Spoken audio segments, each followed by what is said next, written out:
নমস্কার প্রিয় দর্শক বন্ধু, আপনাদের জন্য আজকের এই ভিডিওতে থাকছে পৌরাণিক ও আধ্যাত্মিক স্মৃতিবিজড়িত বহু প্রাচীন স্থান ঝাড়গ্রাম জেলার গোপীবল্লভপুর।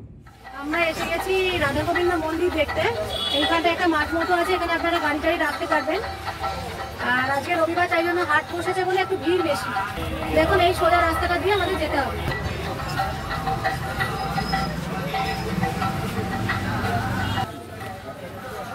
দেখুন এই মন্দিরের গেটটা প্রায় 500 বছরের পুরনো এই মন্দির। পরবর্তীকালে আরো রিনোভেশন করা হয়েছে, গেট টেটগুলো এগুলো পরে বানানো।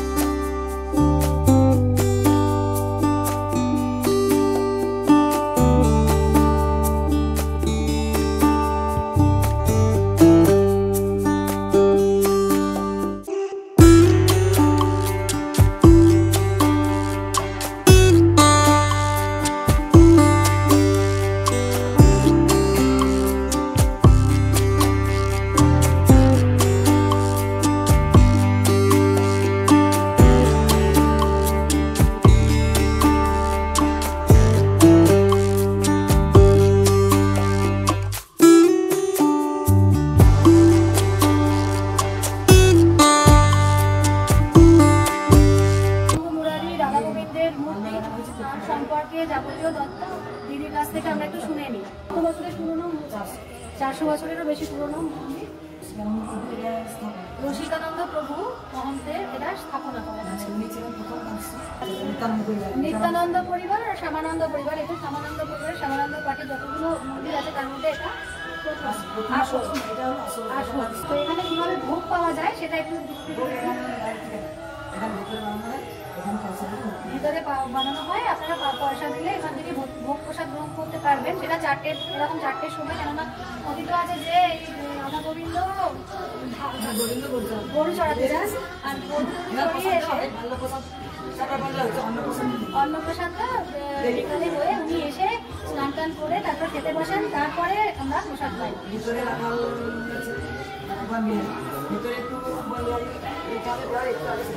আগে বনবিহারীকে দেওয়া হয়, তারপরে এখানে রাখা রাজা গোবিন্দকে দেওয়া হয়।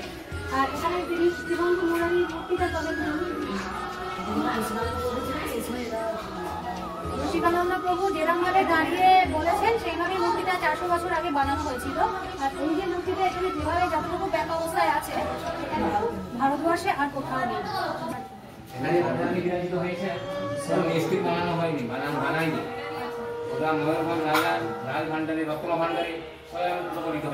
এই সুন্দর গল্পটা শুনলাম যে ময়ূরগঞ্জের রাজার যে রত্ন ভান্ডার, তার মধ্যে হঠাৎ উনি দেখতে পান যে ইনি স্বয়ং রাধারানী প্রকটিত হয়েছিলেন, কেউ বানায়নি। এবং তার পরবর্তীকালে এখানে শ্রী গোবিন্দের সাথে তার বিবাহ হয়। রাধারানীর সাথে গোবিন্দের বিবাহর কথা আমরা জেনারেলি বইতে পাই না, যে বিবাহ হয়েছিল, কিন্তু এখানে আমাদের এখানে বিবাহ হয়। সেখানেই রাধা গোবিন্দ তারপর থেকে এখানে আমরা জানি আয়ানের সাথে হয়েছিল, কিন্তু রাধারানীর বিবাহ আসলে আয়ানের সাথে হয়নি। সেটাই এখানে এই নিয়ম যে এখানে রাধারানীর সাথে গোবিন্দের বিবাহ হয়েছে। হয় জ্যৈষ্ঠ মাসে। আচ্ছা, ওটা 15-16 দিন হয়। রসিকানন্দ প্রভুর আবির্ভাব দিবস উপলক্ষে, আবির্ভাব দিবস এবং অন্তর্ধান দুইটা একসঙ্গে মিলিত এই মহোৎসব আর কি। তাছাড়া রাস পূর্ণিমা, দোল পূর্ণিমা এগুলো তো হয়। আর কেউ এসে এখানে থাকতে চাইলে থাকতে পারে, অনেকে আছে। আচ্ছা,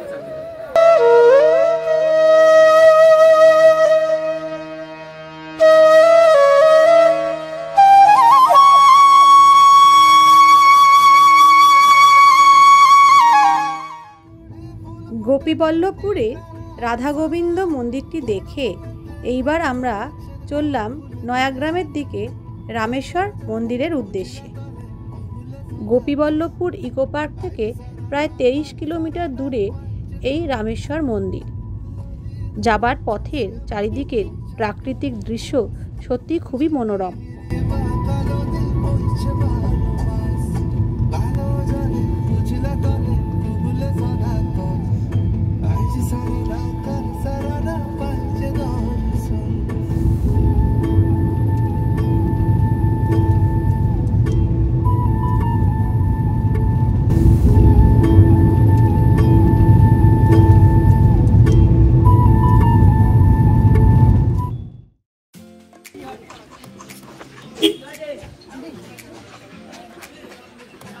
বল্লভপুর থেকে এবার চলে এসেছি নয়াগ্রামের দিকে। নয়াগ্রামের দিকে ওই 20-25 মিনিট আসার পরেই রামেশ্বর মন্দির আছে, সেখানে এলাম। এখানে দেখতে পাচ্ছেন একটা অতিথি নিবাস আছে, অতিথি নিবাসে আপনারা থাকতে পারেন। এই বুকিং নাম্বারটা আমি পরে আপনাদের দিয়ে দেবো। আর সোজা দেখবেন এখানেই রামেশ্বর মন্দির, যেখানে মা সীতা 12টা শিবলিঙ্গ বানিয়ে নিজে পুজো করেছিলেন। তারপর শ্রীরাম এখানে মন্দিরটা নির্মাণ করেন। দেখুন দেখুন চলুন, যেমন বহু পৌরাণিক স্মৃতি বিজড়িত এই রামেশ্বর মন্দির।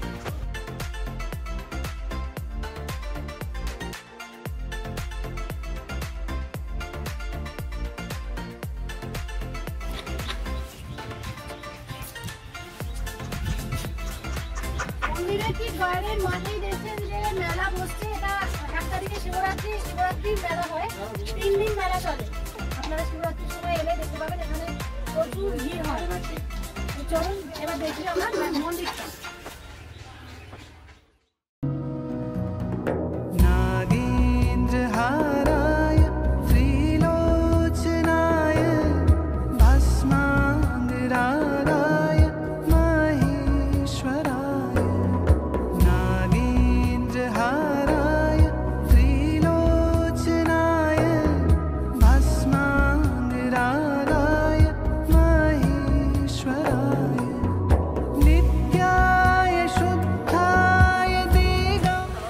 এই জায়গাটা যেমন ঐতিহাসিক গুরুত্ব আছে, তেমনি পুরাতাত্ত্বিক গুরুত্ব অনেক। আর সঙ্গে আমরা পৌরাণিক গুরুত্ব জানতে পারি যে স্বয়ং রাম এই মন্দির তৈরি করেছিলেন। প্রতিটা গম্বুজের বা স্তম্ভের উপরে উপরে একটা করে নন্দীর মূর্তি বসানো আছে। অনেকটাই ভগ্নস্তূপে পরিণত হয়েছে। এইটা প্রবেশ পথ মন্দিরের। মন্দিরের ভেতরে আমরা ছবি তুলতে পারবো না। আমরা মন্দিরের প্রথম যে অংশ, এটা হচ্ছে নাট মন্দির, সেখানে এসেছি। একদম গল্প দিয়ে ছবি তোলা পাবো, তাই আপনারা শিবের লিঙ্গ সেটা দেখাতে পাচ্ছি না। এই বললেন এখানে যেমন পুরো ধাপে ধাপে মন্দিরের স্থাপত্যটা দেখুন।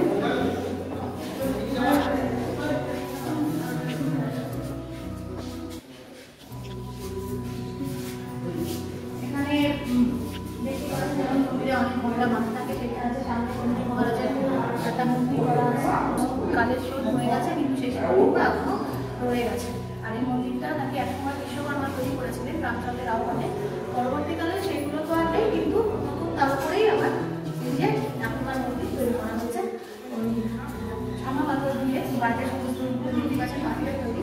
এইগুলো না, এগুলো পরবর্তীকালে আরো নতুন করে করা হচ্ছে।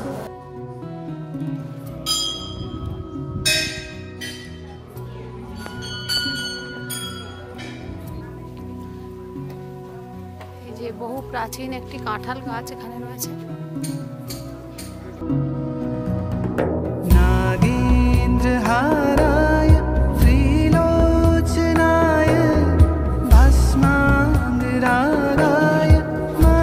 অনেকেই মানত করে মনোবাসনা বলে যান প্রভুকে, আর তারপরে আবার পরের বছর এসে পুজো দিয়ে যান। আমরা আবার ঢুকে পড়লাম মন্দিরের ভেতরে। গর্ভগৃহ,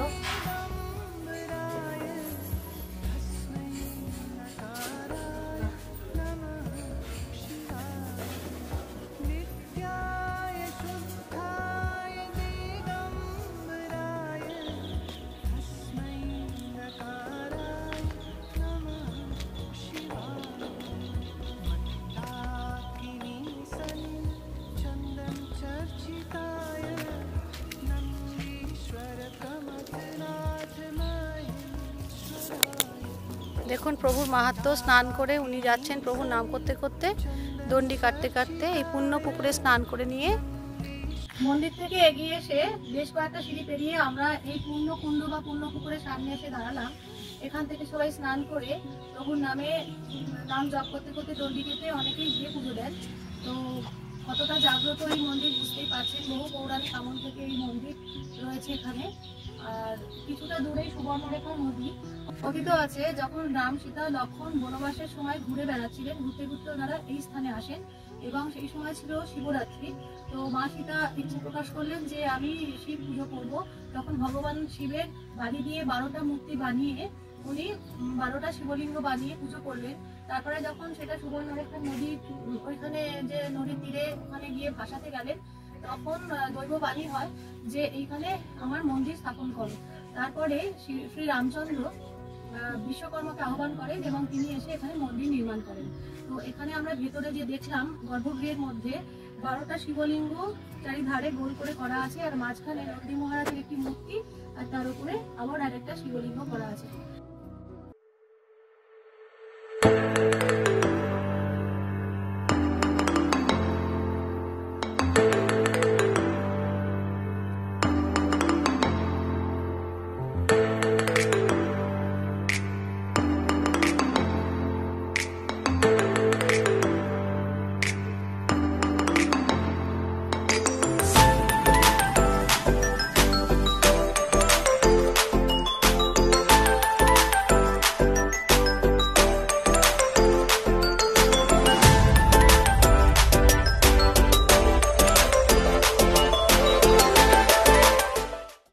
জঙ্গল এলাকায় বুনো হাতি রইয়াছে, অযথা জীবনের ঝুঁকি নিয়ে জঙ্গলে যাবেন না। কাজেই আপনারা সবাই এই ডান দিক বাঁ দিকে জঙ্গলে যাবেন না, সোজা ওই রাস্তায় তপবন, সেখানে যাবেন। আমরা রামেশ্বর থেকে রামেশ্বর মন্দির দেখে তারপরে তপবন আসতে মিনিট 15-20 সময় লাগলো। আর রাস্তাটা একটুখানি দেখে আসবেন। রামেশ্বর মন্দির থেকে সোজা জিপিএসে যেটা দেখাবে এসে তারপরে একটা মোড় পড়বে, সেখানে একটু জিজ্ঞাসা করে নেবেন, দরকার পড়লে ওটা একটু গোলানো আছে, ওখান থেকে একটুখানি সোজা এসেই আবার মা দিকে।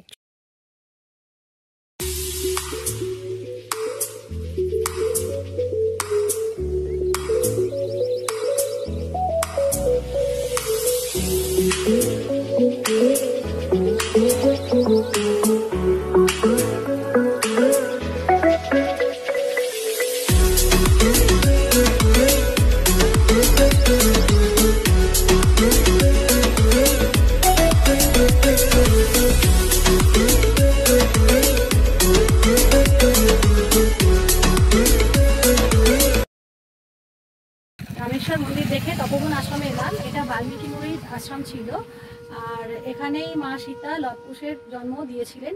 তো চলুন আমরা এবার তপবন আশ্রমটা দেখবো। তার আগে আপনাদের বলে দিই, চারিপাশে জঙ্গলের মধ্যে দিয়ে রাস্তা, খুব সুন্দর লাল মাটির রাস্তা। এই তপবন এলাকার মধ্যে পরিবেশ দূষণকারী কিছু জিনিস ফেলবেন না, মাইক বা ডিজে ইত্যাদি জোরে বাজাবেন না, কেননা এখানে পশু পাখিরা যাতে কোনোভাবেই তাদের অসুবিধা না হয় সেটা আপনাদের অবশ্যই কর্তব্য যে লক্ষ্য রাখার। তো চারিদিকে জঙ্গল, দেখুন জায়গাটা অপূর্ব লাগে, সুবর্ণরেখা নদী আছে। চলুন দেখি। দেখুন এই জায়গাটা চাঁদাবিলা বনাঞ্চল, খড়গপুর বন বিভাগ কর্তৃক সেতুটি নির্মাণ করা হয়েছে। এখানে একটা সেতু আছে, দেখুন, বন্য প্রাণ বনির্মাণ, মাছ ধরা চলছে এখানে ক্যানেলটার মধ্যে।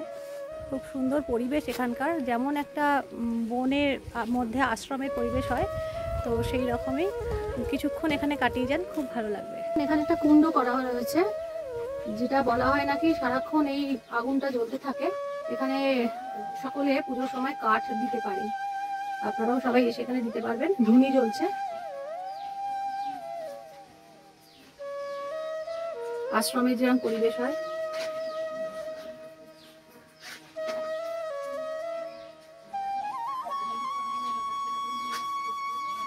এই দেখুন, এখানে নাকি লবকুশ সেই যে রামচন্দ্রের অশ্বমেধের ঘোড়াটা ধরেছিল, সেইটার একটা প্রতিকৃতি এখানে বানিয়ে রাখা হয়েছে, একটা মূর্তি। এই সেই জায়গা যেখানে ঘোড়াটা বেঁধে রেখেছিল লবকুশ। এই দেখুন লবকুশের মূর্তি করা রয়েছে, আর মাঝখানে হনুমানজি।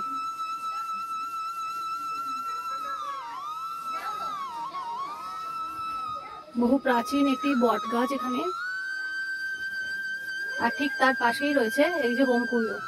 দেখুন এই হোমকুণ্ডটা সবসময় জলে, এবং এখানে আপনারাও ইচ্ছা মতো এসে কাঠ দিতে পারেন, মনের ইচ্ছা পূর্ণ হয়।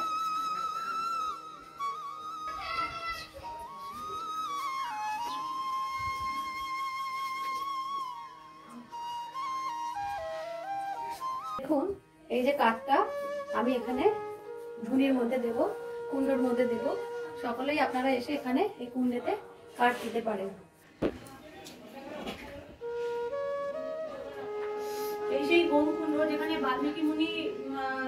করতেন, হোম করতেন।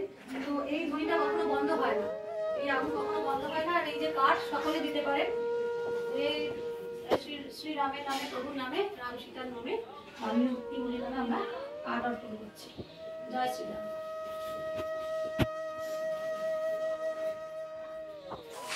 এই দেখুন বাল্মীকি মুনির সমাধিস্থল, যে বটগাছ, সুপ্রাচীন বটগাছ, তার নিচেই বাল্মীকি মুনির সমাধিস্থল।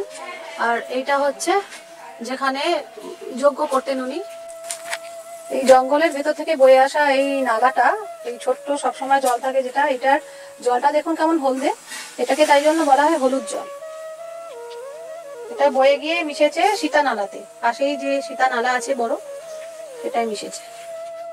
একটা সময় যখন বাল্মীকি মুনি সত্যি সত্যি যদি এখানে এসে থাকেন বা এই আশ্রমে থেকে থাকেন, তাহলে তখনকার পরিবেশের কথা ভাবলেও তো এখন গা ছমছমে লাগছে। থাকতে পারবে এখানে রাত্রিবেলা? কি তুই মেডিটেশন করবি নাকি এখানে রাত্রিবেলা? জীবনে আর কিছু নেই, খালি মেডিটেশন আর মেডিটেশন। তপবন, তপবন কাকে বলে? না, তপবন হচ্ছে জপ তপ যেটা হয় তাকে বলে তপবন। হ্যাঁ, আচ্ছা, তাহলে এই যে পাশেটা আমি যে দাঁড়িয়ে আছি, এটা পুরনো মন্দির। আচ্ছা। এই মন্দিরে কি আছে?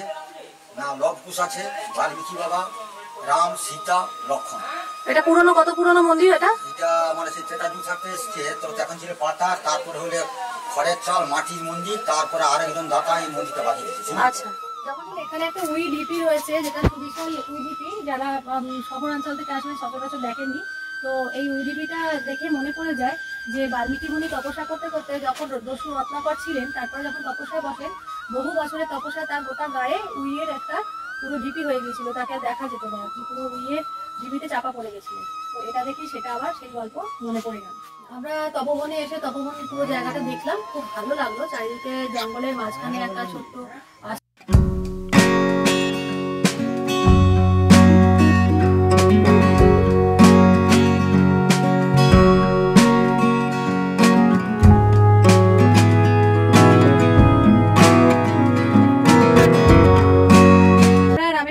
দেখলাম, তারপরে তপবন দেখলাম। এইগুলো দেখে তারপরে আমরা চলে যাচ্ছি এবার গোপীবল্লভপুরের আরেকটি দর্শনীয় জায়গা দেখতে, সেটা হচ্ছে ঝিল্লি পাখিরালয়।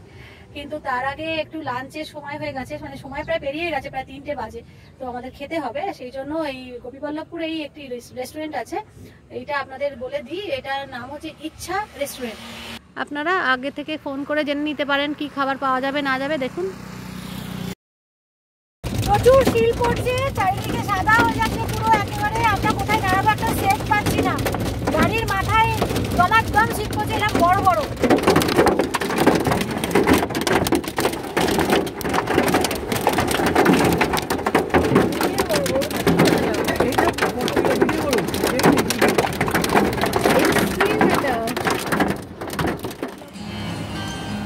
এটা যাবে কি?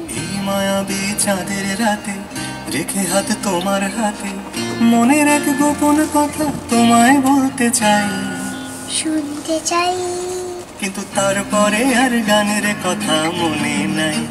হায় হায়, তারপরে আর গানের কথা মনে নাই।